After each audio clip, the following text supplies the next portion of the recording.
नमस्कार, आदाब, सत श्री अकाल। कैसे हो दोस्तों? आज तारीख हो चुकी है 18 मार्च और दिन है आज शुक्रवार का। आज हम जानेंगे देश दुनिया की तमाम बड़ी और अहम खबरें कि क्या है आपके लिए जानना जरूरी और क्या है जिससे आपकी जिंदगी पर पड़ सकता है असर। सबसे पहले तो संदीप नागर शो के सभी दर्शकों को होली की शुभकामनाएं। मैं उम्मीद करता हूं कि आप खुश होंगे, घर पर होंगे और सुरक्षित होंगे। सबसे पहले जो बड़ा अपडेट हम सबके सामने आया है वह यही है कि भगवत मान जो नए मुख्यमंत्री बने हैं पंजाब के, उन्होंने एक नया और अहम फैसला लिया है। इसी के साथ एक देश का एक ऐसा राज्य भी होगा जहां कक्षा 6 से लेकर 12वीं तक के स्टूडेंट को भगवत गीता पढ़ाई जाएगी। इसी के साथ मौसम विभाग का एक बड़ा अलर्ट सामने आया है। होली से पहले आपके रसोई गैस के दामों पर इजाफा हो सकता है, यानी आपकी जेब ढीली हो सकती है। इसी के साथ साथ होली पर देश में नए रंगों के साथ साथ तमाम अलग अलग राज्यों में अलग अलग छुट्टी की खबरें भी लगातार सामने आ रही है। इसी के साथ देश के सबसे बड़े मुख्यमंत्री कौन बन चुके हैं, यानी बीजेपी के सबसे बड़े कार्यकाल में रहने वाले मुख्यमंत्री की खबर भी आई है। इसी के साथ रूस के और यूक्रेन के बीच में जो युद्ध चल रहा है उसमें भारतीय कंपनियों ने तेल खरीदने के लिए सहमति बना ली है। अब ये क्या है, सारी खबरें आगे हम देखने वाले हैं। चलिए शुरुआत करते हैं। पहली खबर पंजाब से है, जहां पर नए मुख्यमंत्री बने भगवत मान ने आज ऐलान किया है कि 23 मार्च को भगत सिंह की शहीद दिवस पर एक एंटी करप्शन हेल्पलाइन नंबर जारी किए जाएंगे, जिससे पंजाब के लोग नए मुख्यमंत्री बने भगवत मान से बेहद खुश हैं। 23 मार्च को भगत सिंह की शहीद दिवस पर एंटी करप्शन हेल्पलाइन नंबर यहाँ जारी होंगे। पंजाब के लोग अब व्हाट्सएप के जरिए ही भ्रष्टाचार के खिलाफ शिकायत दर्ज कर सकेंगे। सीएम बने भगत मान का कहना है कि ईमानदारी अधिकारियों और कर्मचारियों के खिलाफ यह लड़ाई नहीं है, लेकिन जो रिश्वत लेता पकड़ा गया उसके खिलाफ सख्त कार्यवाही की जाएगी और उसे बिल्कुल भी बर्दाश्त नहीं किया जाएगा। अगली खबर देश के गुजरात राज्य से है, जहां पर श्रीमद् भागवत कथा का सार पढ़ाना सभी स्कूलों के लिए अनिवार्य कर दिया गया है। यानी 6ठी से लेकर कक्षा 12वीं तक के पाठ्यक्रम के हिस्सों में श्रीमद् भागवत कथा को जोड़ा जाएगा।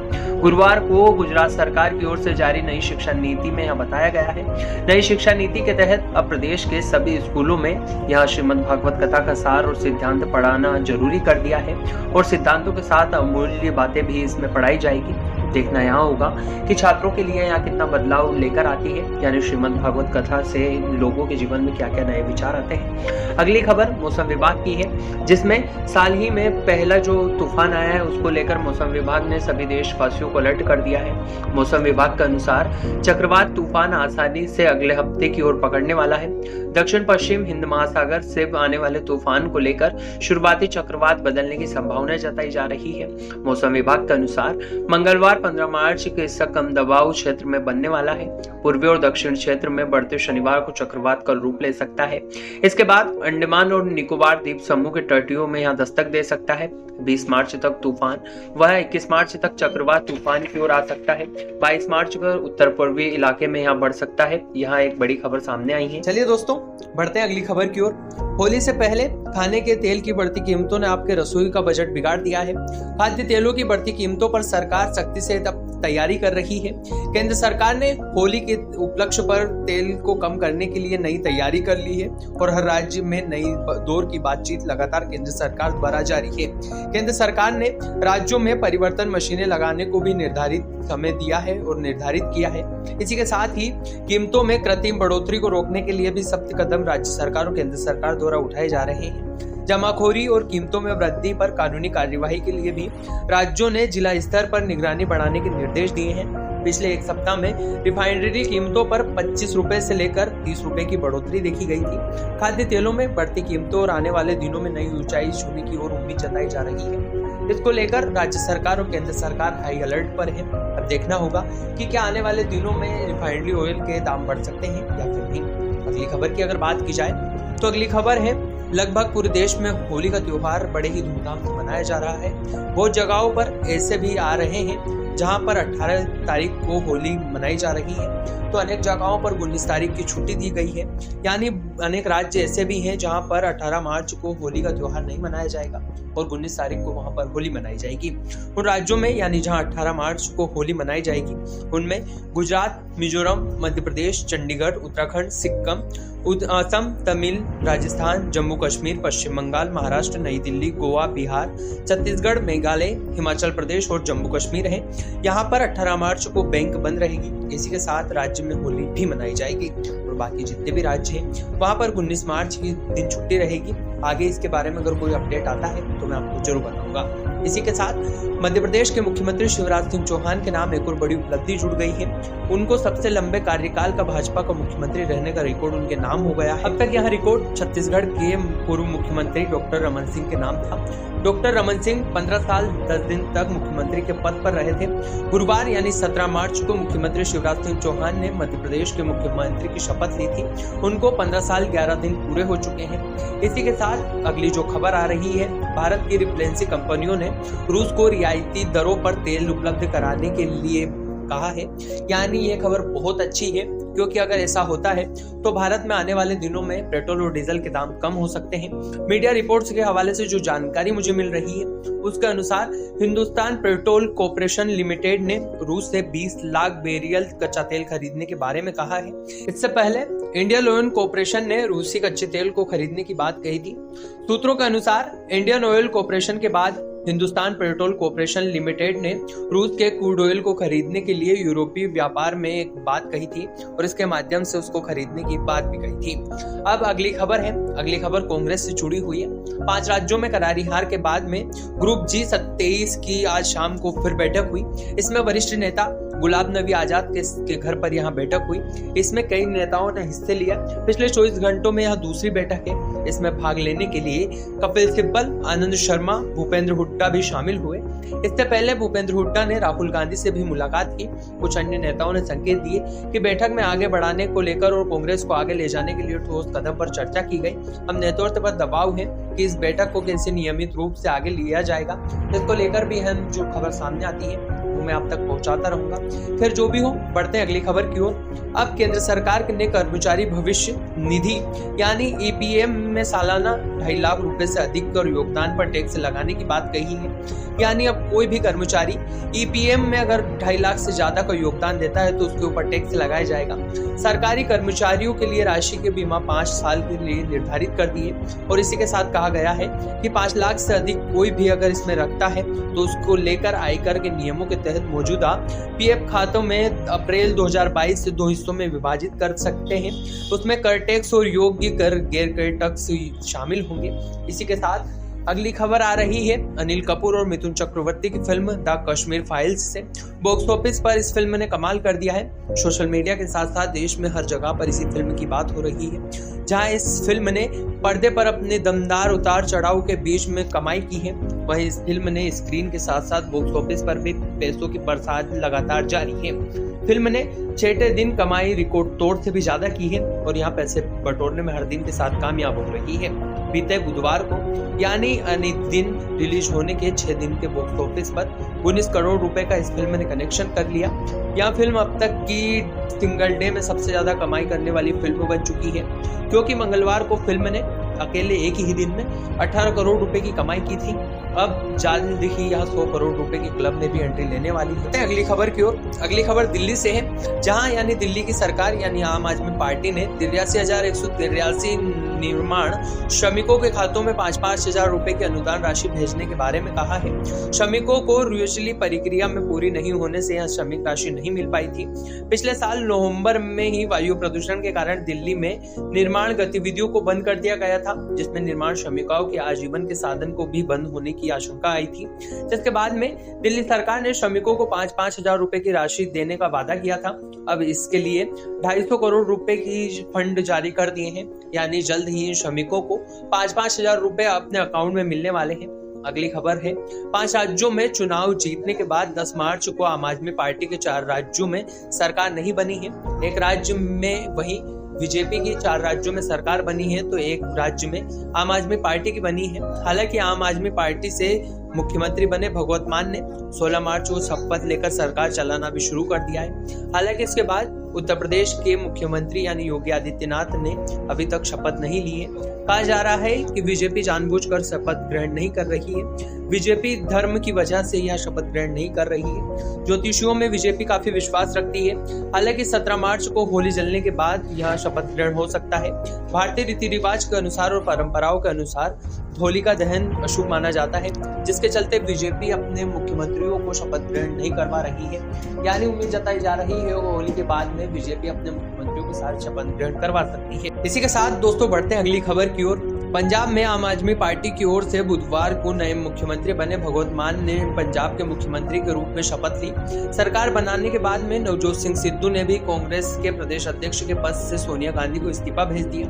पंजाब कांग्रेस के प्रदेश अध्यक्ष बने नवजोत सिंह सिद्धू ने जैसे ही सोनिया गांधी को इस्तीफा भेजा, जिसके बाद में उन्होंने भगवंत मान को ट्वीट करके बधाई दी। जबकि चुनाव के नतीजे आने के बाद में करीबन 7 दिन का समय हो चुका है। पंजाब के नए मुख्यमंत्री बने भगवंत मान को बधाई देते हुए नवजोत सिंह सिद्धू ने कहा कि पंजाब एक नए माफिया विरोध के युग की शुरुआत करने जा रही है। अपनी पार्टी के हार के बाद आप चुनाव जीतने का एक अच्छा निर्णय लिया है। आपने चुनाव जिताने के लिए बहुत बहुत धन्यवाद। पंजाब के लोगों को बधाई देने के साथ साथ उन्होंने आलोचनाएं भी की है। इसी के साथ अगली खबर है, होली से ठीक एक दिन पहले यूपी के लोगों को लिए प्रशासन का बड़ा तोहफा सामने आया है। अब होली के लिए मोस्टर पार्क, पार्किंग, स्प्रिंग पार्क के साथ साथ कोरोना के मामलों में लगातार घटती हुई कमी को देखकर उत्तर प्रदेश के प्रशासन ने कोविड-19 की सभी पाबंदियों को हटा दिया है। यानी स्विमिंग पूल, वाटर पार्क और आंगनवाड़ी केंद्र में भी खोले जाएंगे और इनमें आप मास्क बिना मास्क के भी जा सकते हैं। हालांकि यहाँ पर मास्क लगाना अनिवार्य होगा। यूपी प्रशासन की ओर से जारी नई गाइडलाइन में यह बात कही गई है। सामाजिक समारोह पर अब कोई रोक टोक नहीं होगी। इसी के साथ कोई भी इंसान कहीं पर भी जा सकता है। अगर आपको यह वीडियो पसंद आ रहा हो, बढ़ते हैं दोस्तों अगली खबर की ओर। केंद्रीय रिजर्व पुलिस फोर्स यानी सीआरपीएफ के महानिदेशक डीजी कुमार कुलदीप सिंह का कहना है कि घाटी का माहौल अब ऐसा नहीं है। अगर कश्मीरी पंडित वापस उनके घर आना चाहते हैं तो वहां आ सकते हैं। कश्मीर में सीआरएफ के कई कैंप और मुख्यालय वैसे घर और मंदिर की तरह ही चलाए जा रहे हैं जैसे कश्मीरी पंडित छोड़कर गए थे। अगर वो घाटी में वापस आना चाहते तो उनके घर खाली कर दिए जाएंगे। डीजी के मुताबिक सीआरपीएफ ने जम्मू कश्मीर में 10,000 जगहों पर 524 कर्नल की जमीन देखी है जहां कैंप बनाए जाएंगे और सुरक्षित बलों के कैंप और स्कूल परिषद वहां पर लगाए जाएंगे। अगली खबर मध्य प्रदेश से है। जी हां, मध्य प्रदेश के विधानसभा बजट सत्र 25 मार्च तक चलना था, लेकिन यह सत्र बुधवार को ही दोपहर को खत्म कर दिया गया। सत्ता पक्ष और विपक्ष ने एक दूसरे के सदन के ऊपर नहीं चलाने का मत्था फोड़ दिया। यह अब यहाँ पर आरोप भी लगाए गए, एक दूसरे के ऊपर आरोप लगाए, यानी कांग्रेस ने बीजेपी के ऊपर और बीजेपी ने कांग्रेस के ऊपर। इसी बीच 2.5 लाख करोड़ रुपए का बजट मध्य प्रदेश में लागू किया गया। 21 घंटे तक की चर्चा पारित की गई। मध्य प्रदेश विधानसभा का बजट सत्र के दौरान खूब हंगामा भी देखने को मिला। हंगामे में वित्त मंत्री ने अपने बजट भाषण को शुरुआत भी की थी और यहाँ अनिश्चितकाल के लिए स्थगित करते हुए हंगामा भी देखने को मिला था। बजट सत्र की अनुसूची में 71 घंटे 50 मिनट लिखे हुए थे, लेकिन 21 घंटे 52 मिनट में इसको खत्म कर दिया गया, जिसको लेकर 2.79 लाख करोड़ रुपए के बजट को भी मंजूरी मिल गई। विधायकों ने 4,518 सवाल किए थे। सदन में सिर्फ 53 सवालों के ही जवाब मिल सके। विपक्ष ने 12 स्थगित प्रस्तावों भी लाए थे, जिसको लेकर स्वीकार नहीं किया गया, जिनमें से 652 में ही सिर्फ 14 आकर्षण के केंद्र रहे। और अब देखना होगा कि क्या मध्य प्रदेश में नई रणनीति बनकर सामने आती है। अगर इसमें भी कोई अपडेट आपके लिए आता है तो मैं आपके लिए लाता रहूंगा। अगली खबर आ रही है, बीजेपी भले ही अपनी राजनीतिक प्रतिद्वंदी हो, लेकिन कोई नेता उसके लायक नहीं है, ऐसा कहना है शरद पवार का।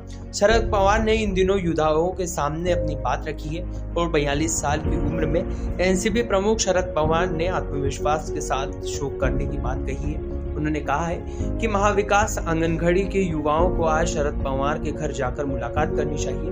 और जिसके बाद में करीबन उन्होंने 2 घंटे तक विधायकों से बातचीत की और अलग अलग मुद्दों पर शरद पवार ने इस मुद्दे पर बातचीत की और जिसके बाद में यह बात बोली है। चलिए दोस्तों, बढ़ते हैं अगली खबर की ओर। यूक्रेन और रूस के बीच में चल रही युद्ध के बीच में एलएसी ने चीन पर बढ़ रहे तनाव के बीच में संसद में रक्षा समिति की ओर से देश की रक्षा बजट को लेकर एक गंभीर सवाल खड़ा किया है।